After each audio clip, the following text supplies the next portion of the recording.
अज्ञानाच्या काळोखात एक ज्योत पेटली, जिच्या प्रकाशाने ज्ञानदानाची वाट उजळली. नाव तिचे सावित्री, जी समाज परिवर्तनाच्या ध्येयाने झपाटली. माणूस घडवणाऱ्या विचारांचे मूळ डोक्यात घेऊन लढली. समाजाने दगडशेण मारलेल्या वेदना सहन केल्या.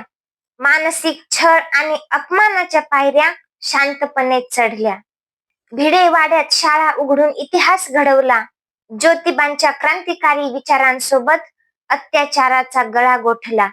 म्हणून आजची स्त्री डॉक्टर होते इंजिनियर, वकील. प्रश्न विचारते, अस्तित्व घडवते, गाते स्वाभिमानाचे गीत. स्त्री स्वप्नांना आधार देणारी तू निर्मळ गंगा अक्षराची. स्त्री स्वप्नांना आकार देणारी तू निर्मळ गंगा अक्षराची. सावित्री मशाल ज्ञानाची, तू प्रेरणा नव्या युगाची. तू प्रेरणा नव्या युगाची. धन्यवाद.